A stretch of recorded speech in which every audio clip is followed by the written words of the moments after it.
Welcome to the Creative Plan Podcast Network. Join us as we share our favorite RPGs, one-shot games, tabletop games, reviews of items, and convention panels, and other exciting things that we run into from time to time. Sit back and enjoy the show. Hi, this is Kelly, aka Trixie from Ragnarok and Roll, a Scion to Ragnarok story, and Tilda Wimblewick from D&D Journey of the 5th Edition. First off, I would just like to say thank you to everyone for listening to our varied adventures, as well as for rating us on iTunes and rpgpodcast.com. If you haven't rated us yet, we would greatly appreciate it if you could. And if you're looking for more ways to support our efforts, we are now on Patreon, a great site where you can help us continue making more podcasts, as well as some special surprises for our patrons. If you can, please look us up at www.patreon.com/cppn. Every little bit helps.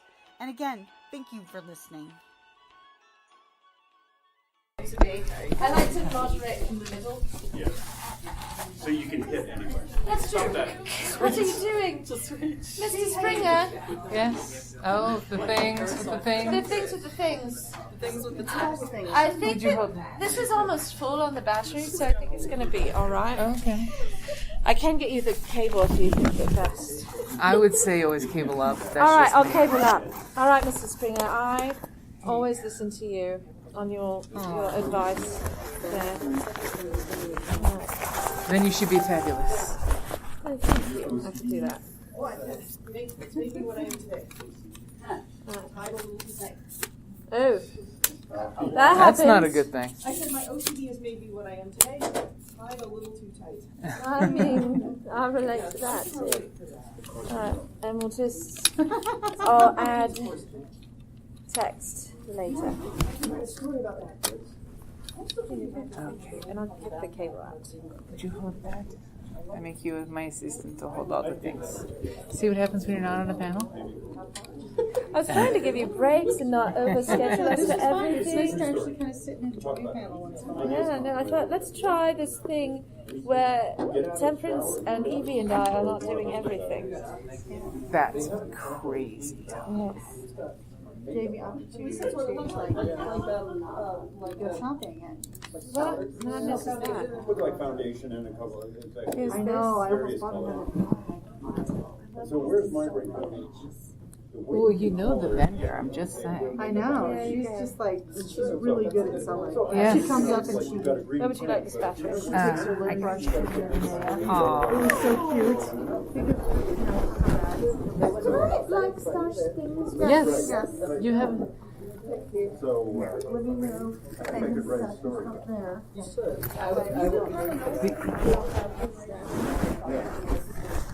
I'm rid of it. You like write it on the back. Thank you for your patience. Thank you for your patience. Yes. I like to live cast our panels so that you may all go back and go, what did we say?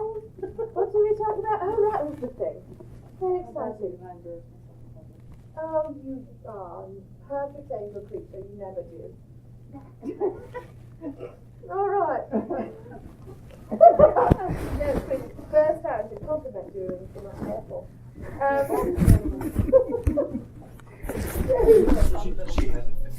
Oh, no, you're good. How are we doing on time? Are we at the hour? 12:05. All right, we're at the hour. So now we can continue with the shenanigans. I would like for each of you to go down the row, introduce yourselves, and maybe give a short, how did you come to steampunk? Short, Yeah, no, I know. I have like an essay, book-length short story novella, and Hallmark movie version. So I was bored. So there it was. I'm Dr. Sparky McTrowell. With my partner in STEAM, Chief Inspector Erasmus Drake. We write the Adventures of Drake and McTrowell. Perhaps you've seen us in the vendor hall, or were fortunate enough to do our hot potato school of writing.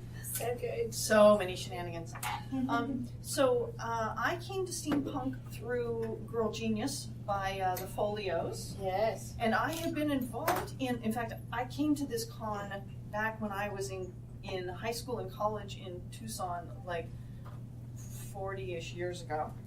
And I've been involved in a lot of, I've read a lot of science fiction and fantasy, but I think it wasn't until I met Steampunk and that I saw Girl Genius that I felt like I was just going to jump in the deep end of the pool. And we kind of did that at the same time with the help of a friend who's like, hey, I'm going to be in town and there's this steampunk convention. I know you guys kind of like that. Why don't you come on down? And that's kind of how we wound up in the deep end of the steampunk pool. I'm Chief Inspector Erasmus Drake. I was born in a boiler room under oily rags and using... No. Okay. I'm like, all right, here we go. We're in it now. It's on. It's the same story as hers, and I won't bother to embellish it too much, other than we showed up at this steampunk convention with friends, and we were dressed probably in the equivalent of blue jeans and etc. And I think the only thing we had that we thought was even slightly dressed up was like a shirt. And we walk in and we're like, oops, we've obviously walked into some show like where they're practicing, because everybody's dressed up. And so we literally walked in and walked out. It's like, oops, we're in the wrong place. And it didn't take us too long to figure out that steampunk conventions were different than any other convention, in that everybody had something on. We were used to Comic-Con, where maybe 40%, and the rest are sort of dressed in other casual clothes. We bought what effectively was our iconic outfits in that, and then we started publishing on the web and doing other steampunk-related things. And once you get into the deep end of the pool, it's hard to get back out. That's true. No ladder. I'll come back to me. I'm going to move to our lovely guest here. So I am Dion Deviation on the web, one half of the Indigo Path, which is a fashion and art business local here to Tucson.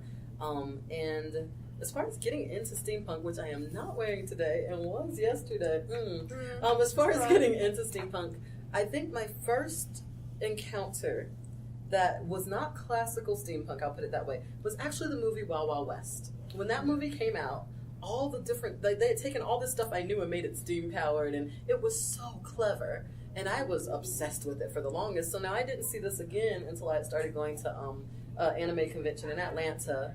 And just because Atlanta is kind of small, there was a guy, and I cannot, what was his name? Jacques Montague Fromage. He's amazing. You've seen him.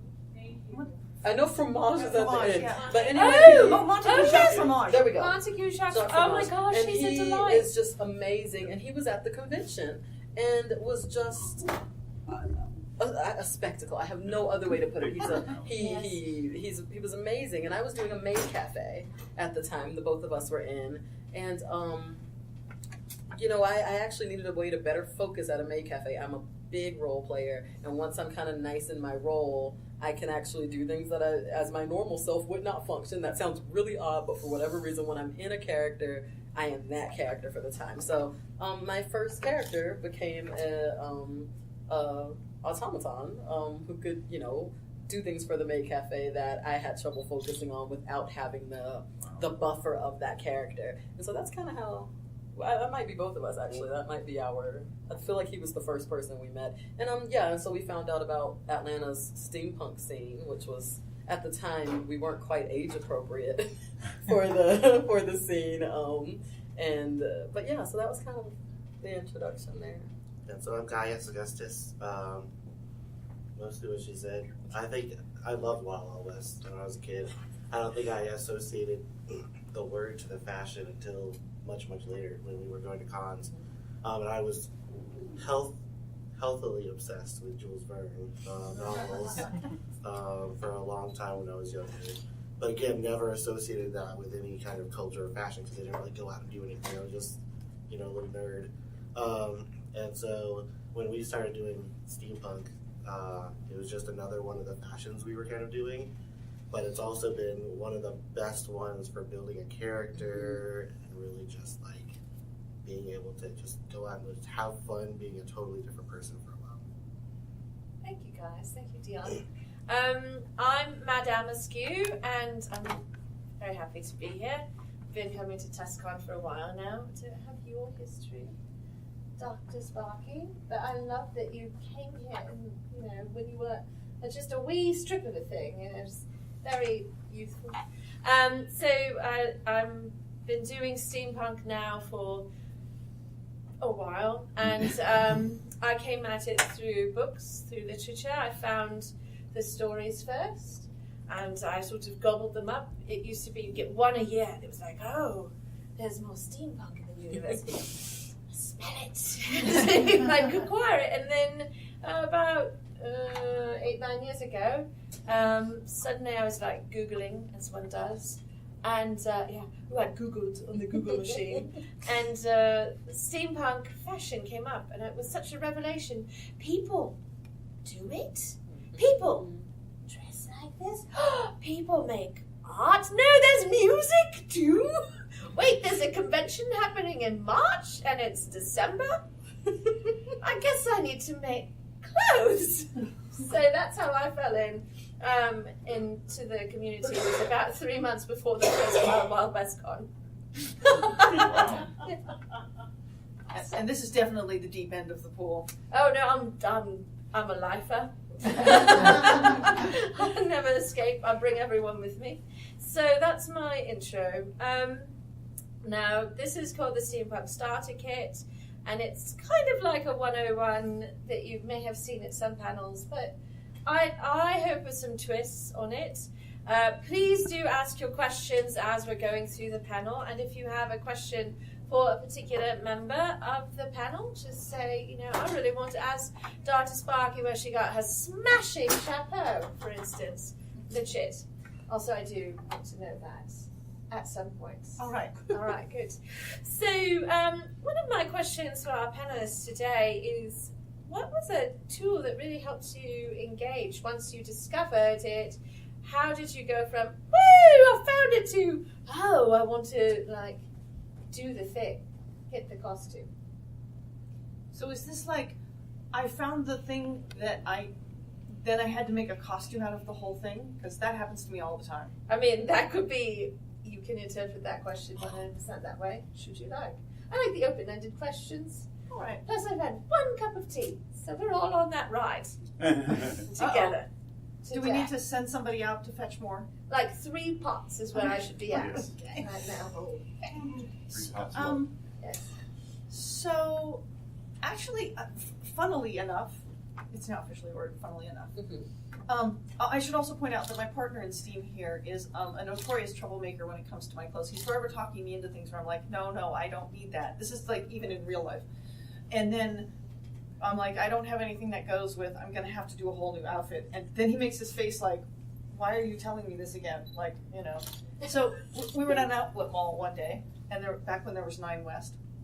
And I remember that. I know, sad. They're recently demised. Anyway, but I found this pair of boots. They're like ankle boots, and they were like canvas and leather, and they're like sort of like a linen colored canvas and some suede, and you're just drooling. So Yeah, that's right. It's true. And pointy toes and heels, and he's like, ooh, these are cute. And I'm like, yeah, but I have nothing they go with. And he said, and then he made the face. And so I don't yet have this costume, but I'm working on a steamboat gambler costume. My costumer friend in San Diego, Colleen Rodriguez, is making the costume, because unlike Madame Askew, I'm not a seamstress. But she's making it for me. But it really, seriously, I'm working on this costume, and I've got like the overskirt, and I've got the parasol, and I've got the shoes. But this all started with a pair of shoes. So just like writing, where ideas are everywhere, costumes are everywhere. You can just see something and think, ooh, that's the beginning of some costume. I'm actually going to go back to, I'm trying to remember the name of the con, the original one that we went to. Nova Albion. Nova Oh Albion. my gosh, you got to go to that one. Yes. Yes. So we walk into the vendor room, and we have no steampunk anything.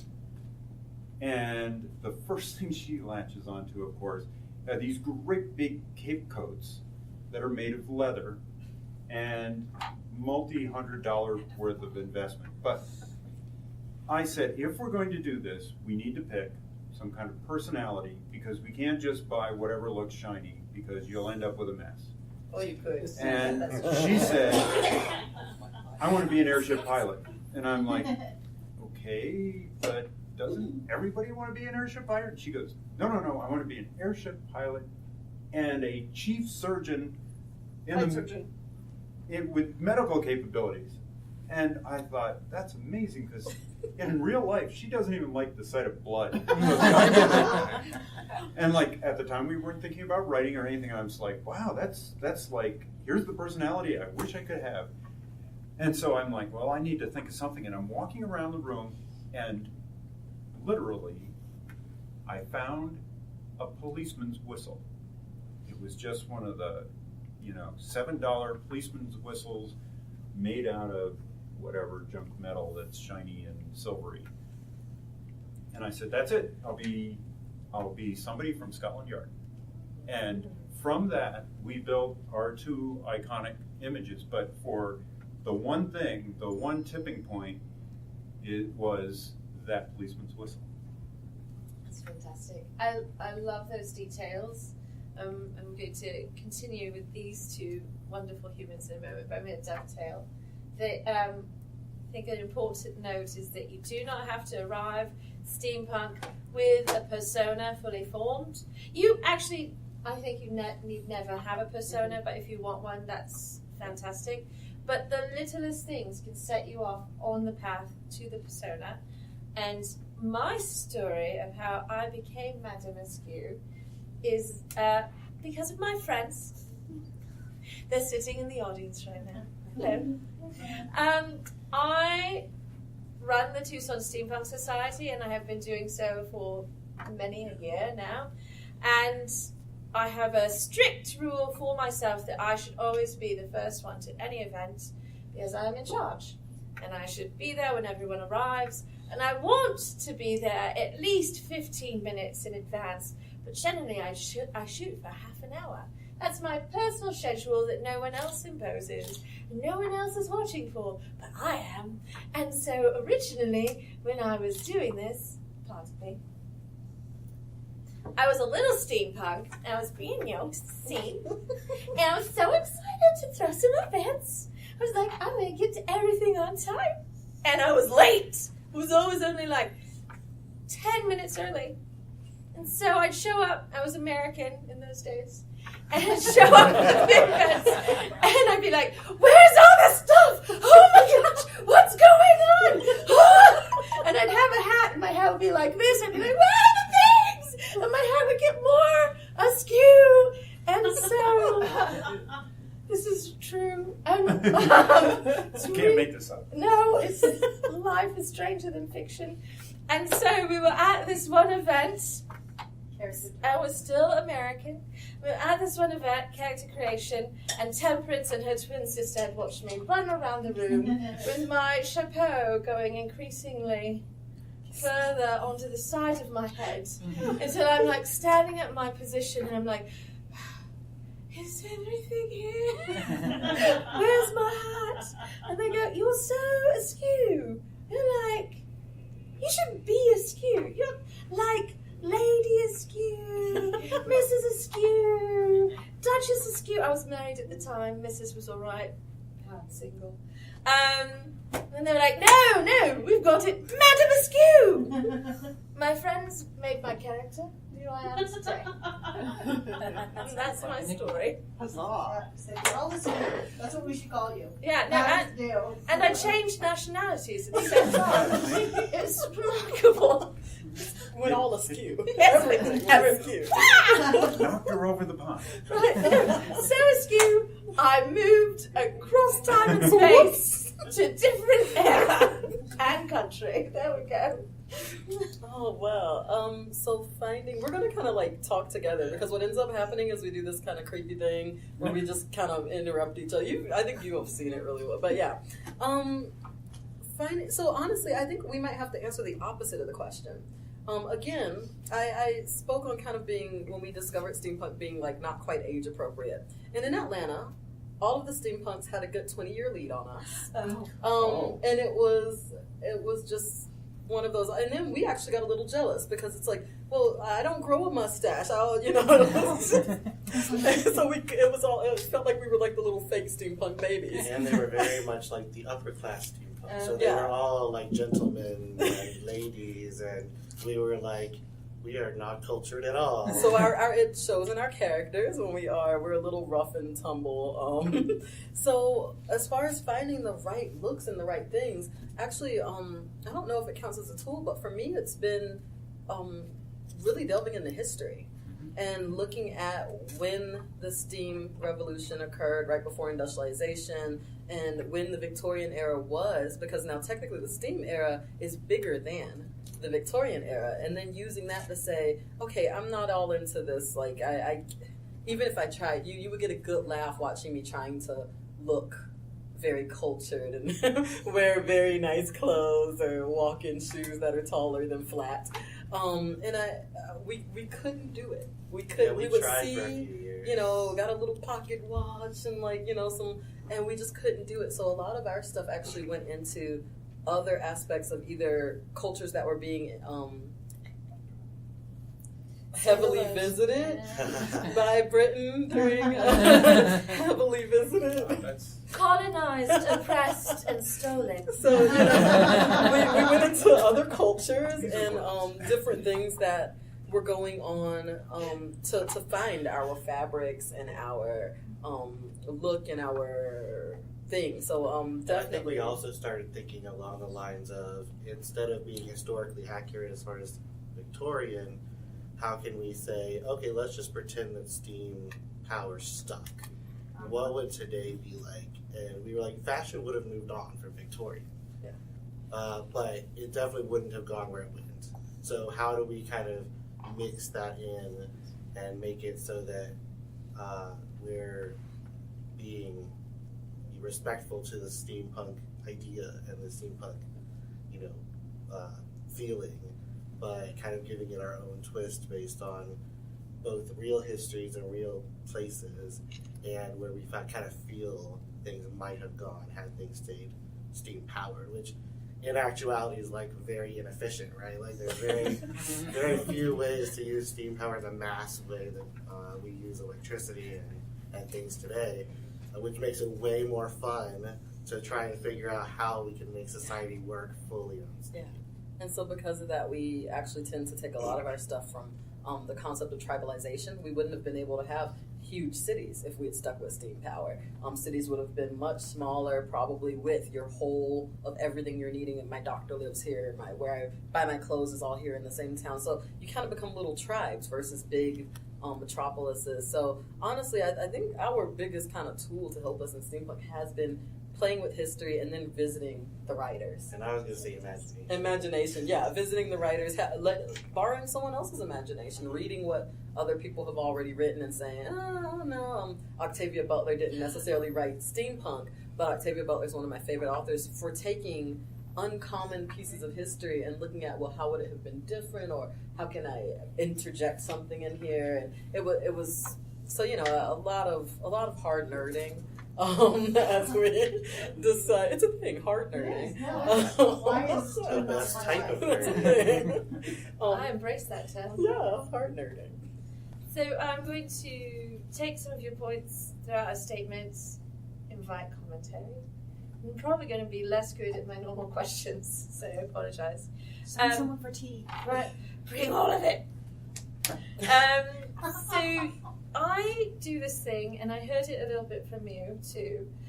Victorian, that word comes up a lot, and there's a really heavy association, I think, between that idea of Victorian and steampunk. And sometimes when I meet newcomers, they think that's all it is Victorian. And by the way, I love what you do. It's so good. Thank you. I also love what these two do. So we've got just a wonderful array of steampunk ideas up here. But what I have begun doing more strictly with myself, and it's inspired by a wonderful steampunk thinker, Dr. Perchon, who's a Canadian scholar. I love him. He's so dear. the steampunk scholar. He actually got his PhD in steampunk literature. He's a mensch. He's really a lovely human. And he's very strong that steampunk is not Victorian. Victorian is a piece of the steampunk sort of arsenal of things you could draw from. But to say only Victorian is to cut us off from the entirety of the world. And to also limit the conversation so you never talk about things like colonialism, tribalism, appropriation, stolen culture, stolen cultural artifacts, all of these things that could sound really dreary and depressing, because in reality they are. Terrible, terrible things that happened.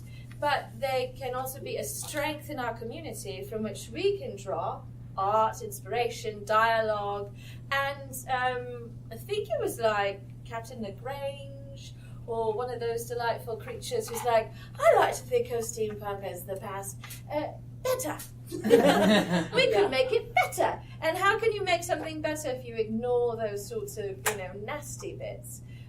So I try very hard for myself now not to do that shorthand, although, if you're in a convention of several 100,000 people and they ask you, what is steampunk? What about time 300? I go, it's like Victorian mad science. And they're like, oh, good, because that's much shorter than the normal 10-minute answer. So You never want to say, let's sit down. Yeah. Get a cuppa, we have a talk. So I try really hard on that front for myself. But obviously I do Victoriana, so keep that in mind. I do love it, but I'm also aware that it's not the whole of the thing. Madam Askew, should we talk a bit about costuming? I mean, we should always talk about costuming. But I have a thought on this very topic that is costuming. Yes, please bring it. All right, so the chief inspector Yes, in fiction is British, yes. but Dr. McTrowell is actually an American, and she's from the West. Oh, yes. And we have actually, in our stories, addressed some of the topics that you've just. We've got Hawaiians in the Hawaiian Triple Cross, and but Major Indian. yeah. Oh, yeah, right. One of our major characters is half Indian and half British. Jonathan Lord Ashley, and he has an interesting backstory. But with respect to costuming, so it's a funny thing as a writer. Sometimes you write things, you're like, I need to put something here, and you just write something, and then later somebody goes, what was that thing? And you're like, ah. And for us, the first one of those was the Pecos incident. So there's one thing where somebody says about Dr. McTrowell, and who can forget the Pecos incident? And they're just on. It's like nothing. And we're like, okay, we have got to explain that at some point. So, and I'm promising this is coming back to costuming. Yes. And the Pecos incident happens around the Treaty of Guadalupe Hidalgo, when the U.S. takes a huge part of what was then Mexico, which we happen to be sitting in at this very moment. Hello, Mexico. Yes. But it also turns out to be the backstory of the coat. It's Sparky's, doing something, and it's freezing cold, and she's like, I'm never freezing again. And so she goes to a place which is obviously owned by somebody who's Mexican, right? Because it's, near Albuquerque, in 1849, and buys the coat. And so there's this tie-in between all of these things, between costuming and the history of these various places. And there's another costume in my teeny tiny repertoire as compared to the magnificence, which is Madame Askew's. I'm really extra though. I'm not a good exemplar. Or am I? Deep end of the pool. But it's my Western, because you're saying it's not all Victoriana, No. because there are fascinating things happening in the Americas at that point. Absolutely. And so there are Western costumes for us. I have one I call Sparky Del Pecos, and it's sort of almost time period appropriate. So It's delightful. Yes. Dear Erasmus. Let me Yes. say a few words about maybe getting started. Yes, please. And because I think about such things. So if you're interested in dressing as steampunk, let me start with the thing you don't have to do. And often the pictures you see, particularly if you Google images steampunk, one is you're going to get many young ladies that are dressed up, which is fine. But And Thomas Rutherford. yeah. You just can't get rid of that guy. No, he's a good guy. So, one of the things you'll see is there's this meme that keeps happening over and over again, which is steampunk is mad scientists or inventors or extreme aristocrats, and they're usually slightly mad. But that's really sort of a very small part of the population at the time. Mm-hmm. And if you think about it, the vast majority of people were poor, working hard, etc. And they fit into that just as well. So if I were starting off today and I was on a budget, I would probably look at the fact that at the time clothes were not quote unquote sized or tailor-made. So I would go to a thrift store and buy a shirt that's too big and then use something to hold my sleeves up. Sleeve guard. And I would, sleeve garters. And I would get a hat that's too big, maybe a little ripped, but it has some age on it. And I would buy a broomstick and take everything off and make it into a chimney sweep thing and put some makeup on, and probably for less than $100, I could actually be a pretty impressive person for that era. Now, once again, I'm leaning towards the Victorian side, but there are, that's sort of the way to think, is that the vast majority of people did not have enough money to wear what we're wearing. We're sort of playing this aristocratic, upper class, almost cartoonish version of what's going on. However, which is a lot of fun, because you can sort of make up a personality associated with that. Well, it's kind of like the SCA being all lords and ladies. Yeah. Well put. And so, the first people that I would think about, and unfortunately being male, I would think about chimney sweeps, people who handle coal, people who keep boilers working, all of those maintenance type jobs, or even less. But I'm sure there's the equivalent side for all the genders.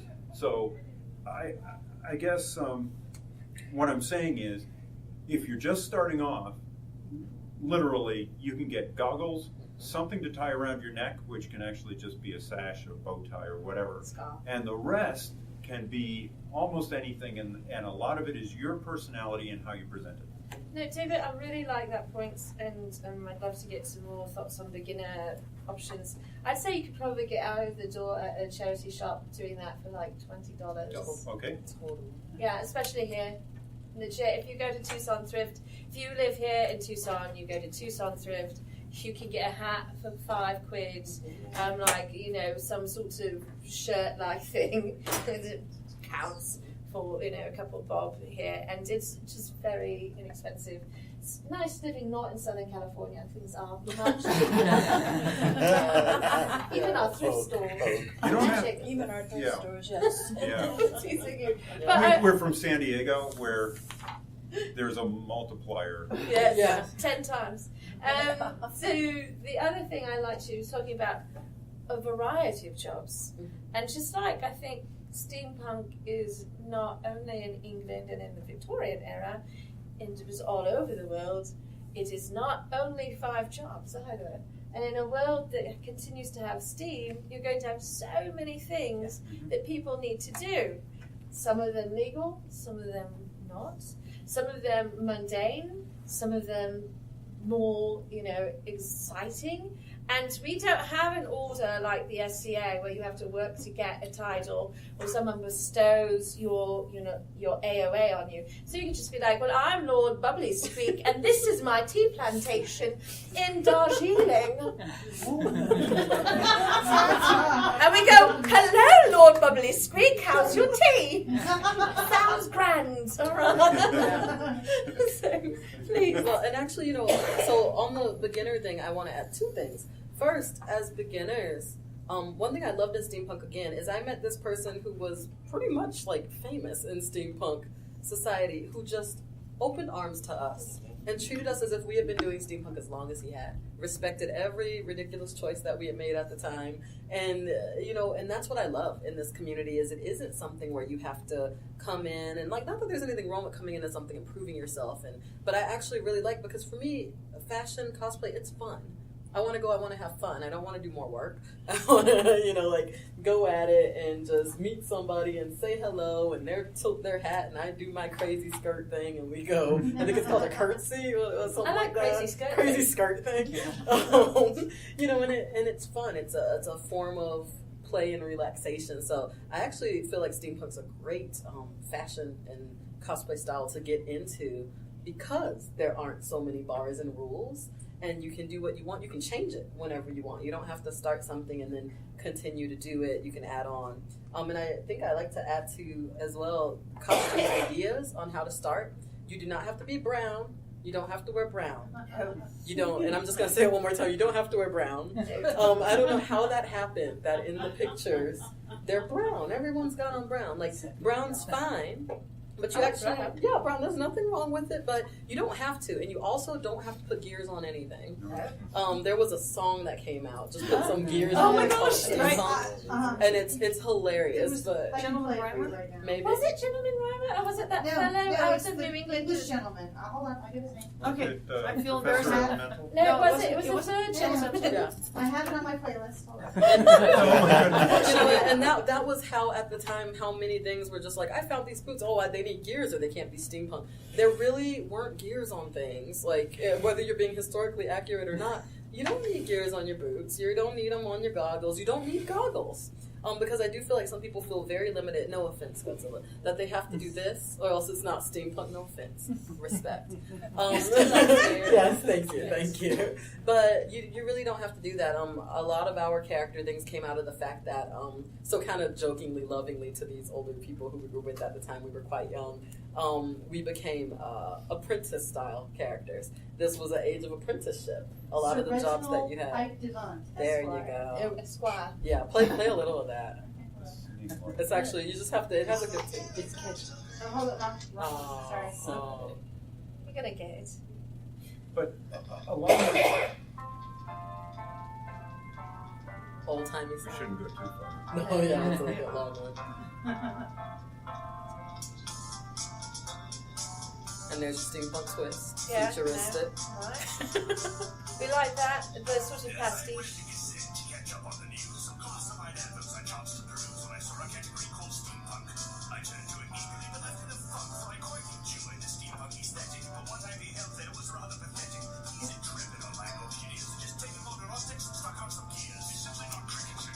There you go. There you go, that's it. Funny costume story about gluing gears on something. Yes. Let me just jump. No. Please. So I got this. Gentleman. Thank you.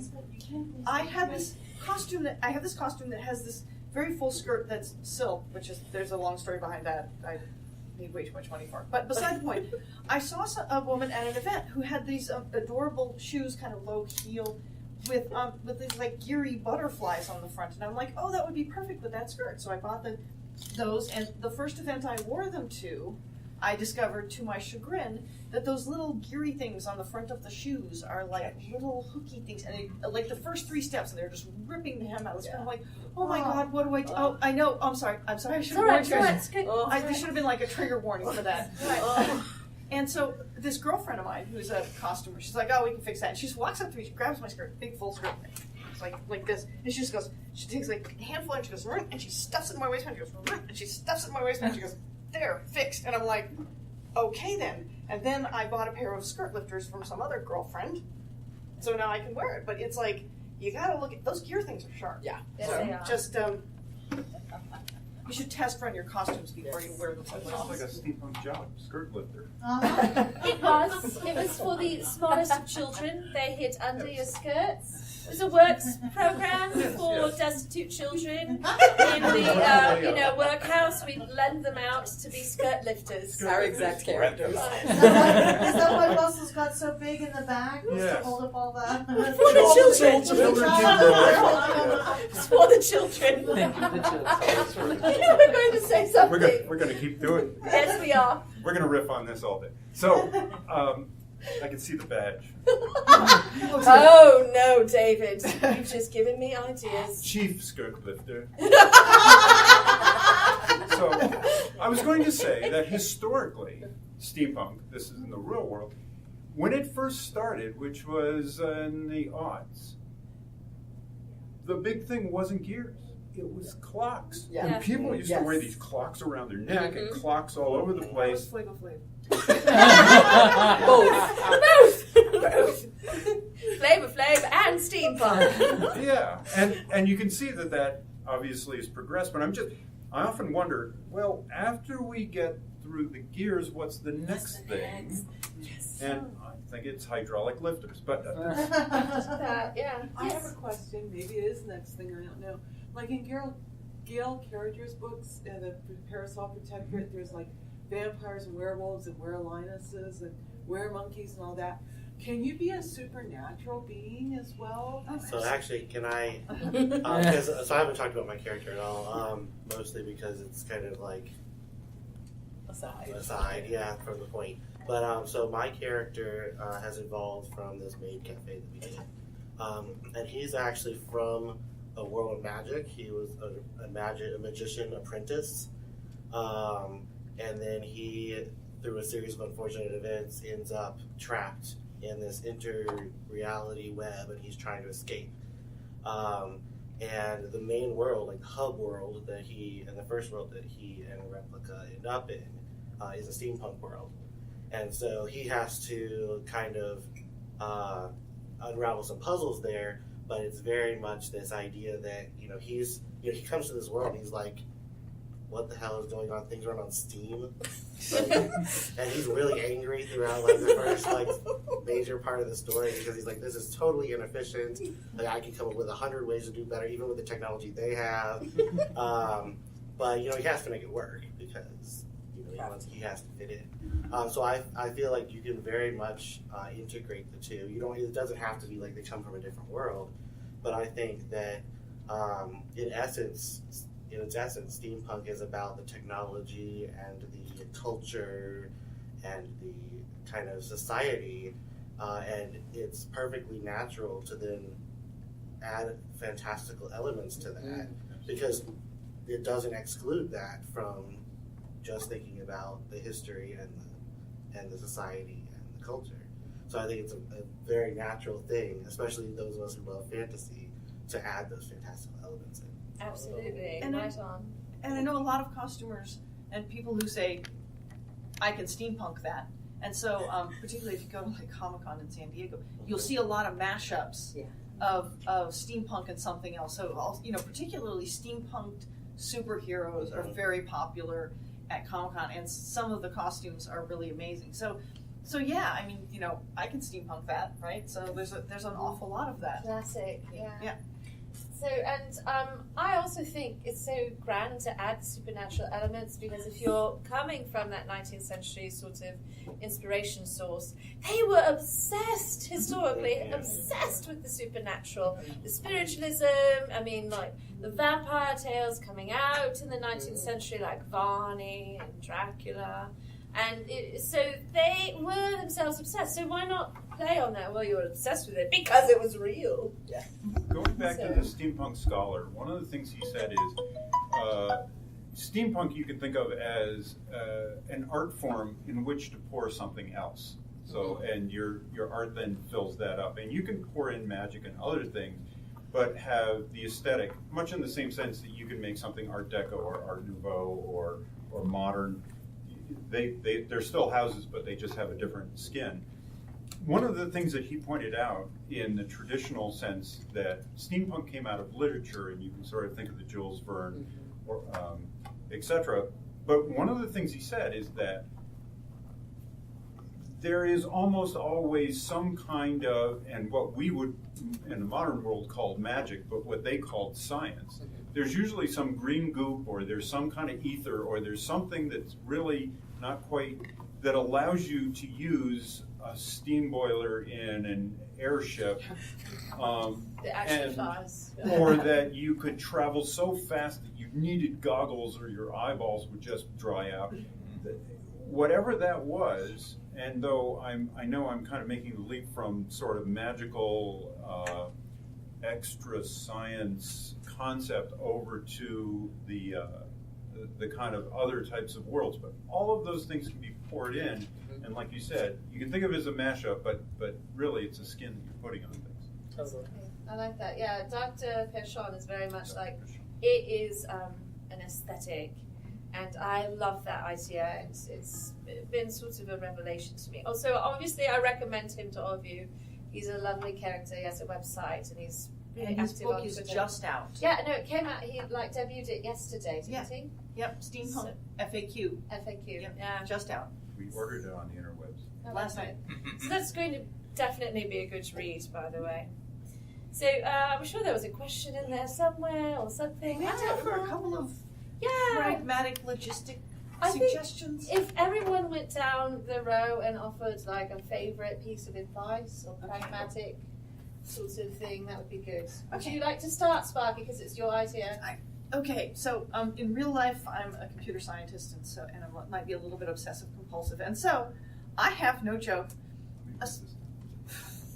Like it's news. What was that? I didn't hear you. I, honest to God, have a spreadsheet, and this spreadsheet has in the left column the names of all of my costumes. They all have names, and then there's an individual column for the shoes and the top and the bottom and the stockings and the components. fans and the what? The components. There's all the components that make up this costume. And so first of all, this by itself is a very handy thing because I've done this more than once. You get to the con, you're like hundreds of miles from home, and you're like, oh no, I forgot literally one time the stockings that went with actually this costume.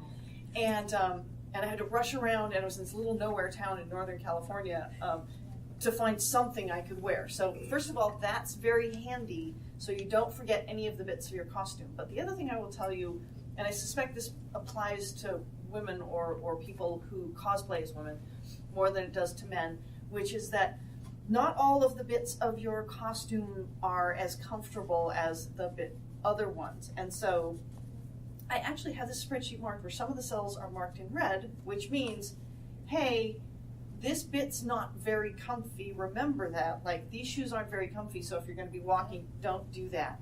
I'm not personally very comfortable in corsets. So if you saw me last night at the fashion show, in my Queen of Hearts costume, visually I'm very proud of it. I'm only good for a couple of hours in that costume. And the famous San Diego maker, the Iron Tailor, Bob Mog. Yeah, Bob Mog. There was a Bob Mog point in here about something. Yes, stage versus. Thank you so much, my darling. There are hall costumes and there are stage costumes, and he says it from the perspective of how finished the costume looks when people are close to you or far away. But the other thing is, the costume you can wear on stage, like last night, so wear it for half an hour, do the thing, get out of the costume, is very different from the costume you're going to wear standing in the vendor hall all day. So I would say, think about that with your costumes and what you're going to be doing in them, because you don't want to be miserable. And I will also say, as a finishing on this, plan for the entire weekend. In fact, we were talking earlier, it's like, okay, I'm going to wear that fabulous costume the first day, but I know by the third day, my feet are going to be hating me and I'm not lacing myself up. So stage your costumes for how tired you're going to be. And think about how you can go to the bathroom and eat food. Yes. Yeah. That's correct. My advice may be hopefully interesting and hasn't been stated before, which is when you go into the steampunk community, what is evolved into is not only dressing up, having a character, but another component that has become very important is what we call the maker side. And the maker side says, I know how to tailor something or make it mine in some way, shape, or form. So if you're going into this, not only think about the character and the clothes, but I would suggest if you already have a talent, wonderful, expand upon it.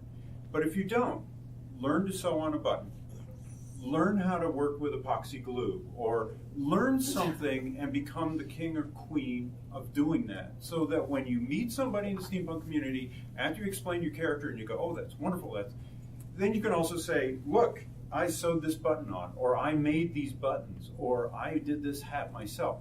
You don't have to be great at it. You just have to learn a little, because I find that it's the maker community that's actually more curing steampunk right now than all the interesting little personality things.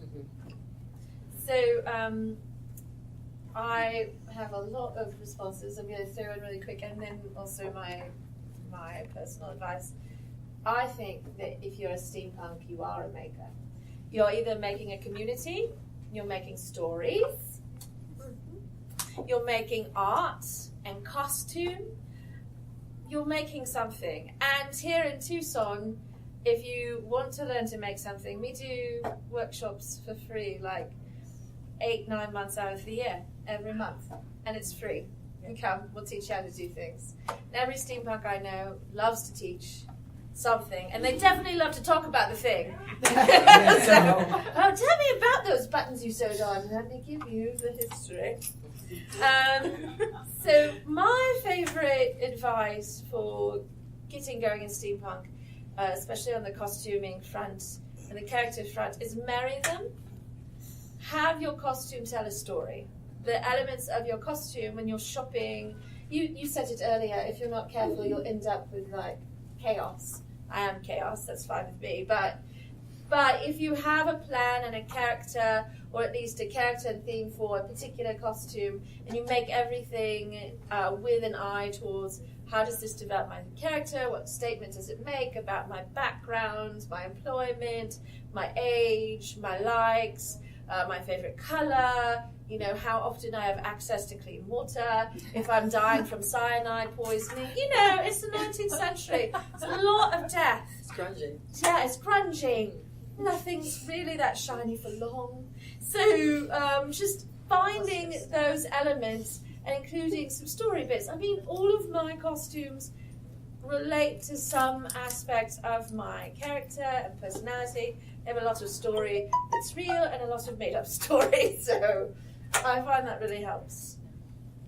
I think I would add, as far as starting your costumes out. First, I want to say, really, if you can do a spreadsheet, or we use just those Dollar Tree suit bags and put the whole costume together in the bag. Like, if you can find a way to organize it, do, because for a while, every single con we went to out of town, we would be at Walmart at the last minute, near tears, trying to find, I forgot a dress once, a whole dress, and like trying to find something. And it's like, okay, well, just don't wear a costume that day. That's not how it works for me.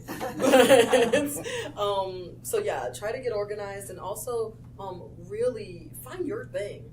Like, whatever it is that you do, or maybe you want it to do, like, find your thing that you really like. I'm a fan of all things dark and creepy. And so a lot of my stuff, that comes out. You were saying, what's the next thing? I think the next thing are insects. I'm seeing a lot of insect stuff in steampunk recently, whether they be, like someone made them insects. But yeah, and what's nice about it is, again, it kind of feeds a little bit of my darkness of some dead thing that I'm wearing. Find your thing. Similar to like the thing that you make. It might not be something that you make or art, but you can have a look even. Maybe you want to be, voodoo king, steampunk type of thing, and that becomes your thing. And it's not even to show off. It's just you want to be comfortable, not just physically in your clothes, but feeling like yourself while also maybe being a little bit of somebody else. So, I just wanted to mention before we go that you shouldn't underestimate found items. So a lot of the elements that we incorporate into our costumes are not things we bought. We do go to the thrift store a lot to get some of our stuff. But it's just things that, like, we were taking apart and there was this one piece that's like, or like, I know you've done this before where like you just crunched up something to throw away and I'm like, no, it's the perfect shape. And she's like, what are you talking about? But, so don't underestimate the power of just like random stuff that you find around, and then you think about how you can steampunk it. Even if it's as simple as going and buying some spray paint and spray painting it. But it could also be something that just really fits, and you can make a necklace out of it, or make an armband out of it, or whatever. But I think that, a lot of people underestimate just what's around you, and the things that sometimes we just throw away. And I think that those are some of the most fun elements that we've had on our cosplay. So, All right, so I think we're about at time. What's our time? May I give Yes. a 30-second story? No, you may. I was about to ask for last comments, so you can. Oh, okay. Please. I'll try to keep this short. This is a Googleable item. In San Diego, a bunch of steampunks got kicked out of a mall because they wanted to ride a carousel. And the outcome of that was that they were interviewed by the local news, which was then picked up by an LA station, and that was then broadcast at a national level by CNN that steampunks were thrown out of this mall. Now, what's interesting about this is the fact that something so negative happened, and the reason why was that the mall cops, if you want to call them that, were basically following their policy to the letter, which is nobody should show up in costume unless it's Halloween, and these people were clearly in costume because they were dressed like Victorians. So, but the story that came out of it was that they had a camera, and live on TV, well, not live, but sent out, was there was a woman they were recording who was a little younger than me, but she was heavy set. And she said, they asked her, why do you dress like a steampunk? And rather than giving sort of the standard answer, she said, I put makeup on and a dress every day and go to work, and nobody notices. Mm-hmm. But when I put on a steampunk outfit and I put on my favorite hat and I show up, everybody tells me I'm beautiful. Mm-hmm. And so it's not just a personality change. It's not a pretending to be something else. Mm-hmm. They told her she was beautiful, dressed as a steampunk. That's lovely. Thank you. Do you have any last questions before we wrap it up? Panelists, do you have any last tidbit you'd like to share before we bid adieu? I think we're just going to plug. You can find us at theindigopath.com. Yes. We got cards on the table. And we do, again, art. We make those shiny things he was talking about. Like, never be ashamed to get your stuff made for you if you just want to have it made. Yeah, we do custom. Yeah, we do custom work as well. And I bought these guys' books. You should buy it, too. Oh, thank you. We did not pay her to say that. Where can we find you on the interwebs and here at the convention? So here at the convention, we are in the dealer room here. Sometimes it's the merch hall, sometimes it's the vendor room. So we are there. We have all sorts of books. If you haven't nabbed some, please come nab one because we'd rather not carry them home. And on the interwebs, you can find us at, I know you're going to be stunned by this, drakeandmctrowell.com, 2 L's in McTrowell. But if you get as far as Drake and McTrowell, I'm pretty sure that Google will cough up the right answer. That's true, it will. Yes. Like us on Facebook, we don't spam people. We mostly do I shared the video from last night, and if we're going to be at a con, I do one post that goes, hey, we're going to the con, here's what we're going to be doing, or if we have a new book out. But we're not like, every day, buy our book. No, we don't do that. That's not us. The one thing I would add to that is on our website, we also have what's called the logbook, which means if you want, you can send us a picture of yourself in your steampunk outfit, and if you have a backstory, we will post that for you, and we will keep it permanently on the web, and it's just a fun thing we do for people in the steampunk. Thank you, all of the panelists here. It's so lovely having this conversation. Thanks for being here. It's lovely chatting with you. Yeah, no, I love this. I get to be with all my friends and talk about steampunk. Thank all of you also for joining us today. I hope you had a lovely time. Hope to see you out at some events. I mean, here in Tucson, the TSS hosts an event a month. We have book club pretty much every month. We do workshops like every month. So you should come do something with us some month, because it's happening. Promise. And bound to be loads of fun. Thank you. All right, cheers. And I'm on the next panel, so I'm going to sit here. Stay right there. Don't go anywhere.